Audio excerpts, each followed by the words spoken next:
Hey there! So today we have another Battle Beers. This is courtesy of Firestone Walker, part of their mixed pack that they sent me. I reviewed these somewhat recently, and these are two beers that it makes sense to review side by side. So one of them is Union Jack, which is their classic IPA. Older hops. I mean,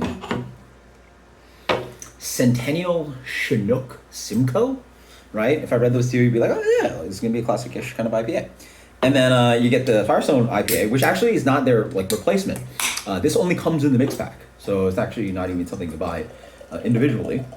And it is Strata, Citra, Mosaic.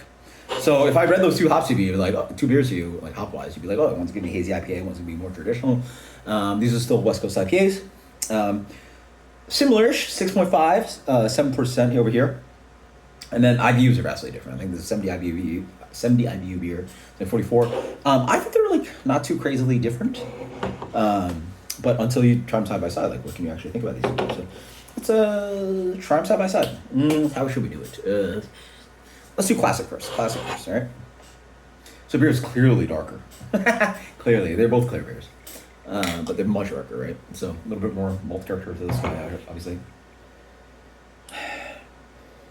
Nothing too crazy, pine, sweet grapefruit, a little biscuity malt, a little bit floral, sweet citrus character. Yeah, smells pretty good. This one's obviously much lighter, but yeah. Okay, so there you go. I'm getting more than it's very mosaic-y.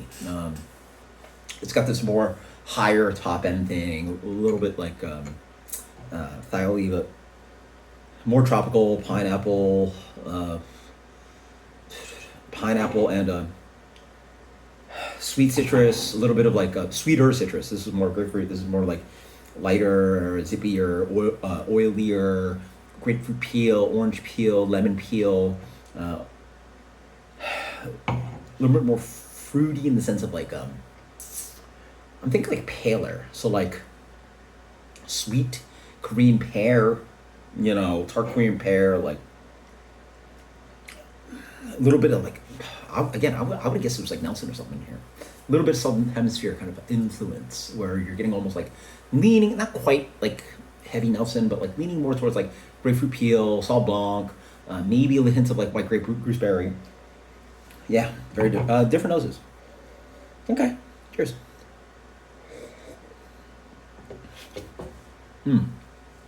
Base Tony, a little bit of biscuity sweetness, a little bit of crystal malt sweetness to it, a little bit of pine, bitterness, pithy. A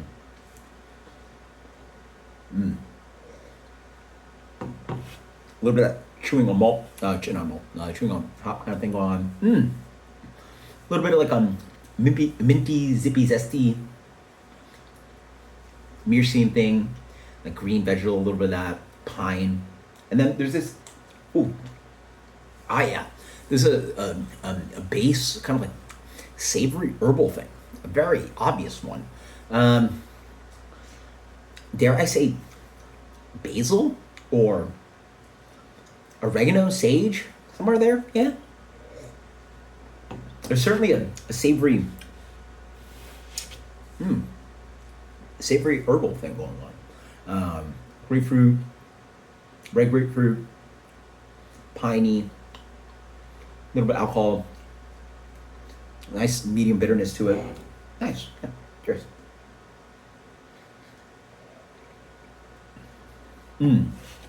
Much lighter on the palate. I mean, despite the appearances, not that vastly different on the palate, it is much lighter. It's pale. It's got this crackery grain thing going on or crackery pale malt thing. White bread versus that has a little bit of kind of biscuity, sweeter base tone to it, malt tone to it. On the palate, more lightly and light with this levity to this kind of light dried pineapple, wafery pineapple thingy going on. But then onto what I was smelling. It's not Nelson. It's, yeah, obviously it's not Nelson here, but it's like white grape, Granny Smith apple, like tart pear, Bartlett pear, maybe a little sweet pear going on. Almost leaning towards a little bit of like lychee, longan thing going on. Way less bitter. Wow. Yeah. It's I mean, what? Because like having them back to back, I was like, yeah, I don't know, how vastly different they are.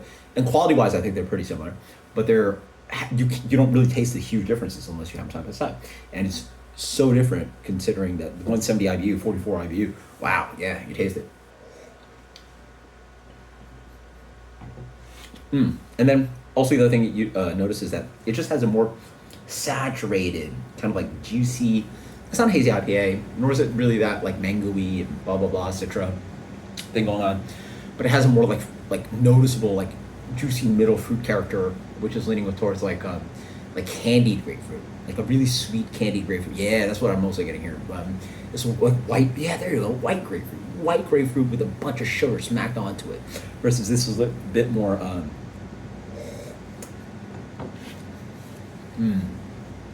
Deeper, juicier. As I noticed more, there's more this kind of like clementine, right? Instead of white grapefruit, you're getting like more like orangey, darker citrus in here. Oh wow. Okay. Quality wise, I think they're both very good. I don't think they're rated. I think I rated them pretty similar when I had them a couple days ago. Good palate. It was pat myself on the back, but I think they're pretty similar quality. I don't think they're vastly different than. In my preference of the two, but what I do get in battle beers is that they're just different beers. They're obviously different beers, but yeah. So obviously we got to do one of these. What is this? Firestone Walker California Union Jack Cuvée. Yeah, see how this guy turns out. Now you got a weird nose. I feel like it's turned a little bit musty now because like you get like the fruit with the pie. It's just like it's weird, like with the biscuity malt character, with that bright fruit hop character. It's like all like muddled in. It's pretty like I feel that the two noses were a little bit more definitive and distinct. Now it's like a little muddled. And that's what happens when you muddle two beers together. The aroma is going to be a little bit muddled, right? Ooh. Hey. Oh. Hey. Dare I say that is a more balanced beer? That's actually really nice. It sort of like splits it's sort of so not always do cuvées make sense. A lot of times it sort of like destroys the fact that two beers have distinctive characteristics and make them unique and make them tasty. Here I feel like you've and sometimes you combine two beers and they're just a little bit better than the both parts, right? I feel like I've created a more complete IPA by blending these two. It's got a little bit of a more true malt character I'm looking for. A little bit more bitterness I was looking for in this one. It has the brighter fruit characteristics that I like in this one, but also a little bit of base tone that I get in this one. A little bit of that pine that I was looking for, a little bit of that kind of like earthy kind of thing that this beer sort of lacks. I honestly think that cuvée is better. So there's a tip. If you guys buy this 12-pack, check it out and blend these two beers because it is freaking tasty. It sort of just has like a little bit of everything, which is tasty. Like it has a little bit of the malt character, a little bit of the bitterness, a little bit of the bright fruit characteristics here, a little bit of the base tone fruit hop characteristics here.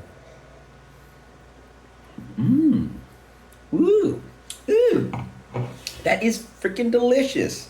All right, that's one of the best cuvées I've had in recent memory. So check it out. Check out this freaking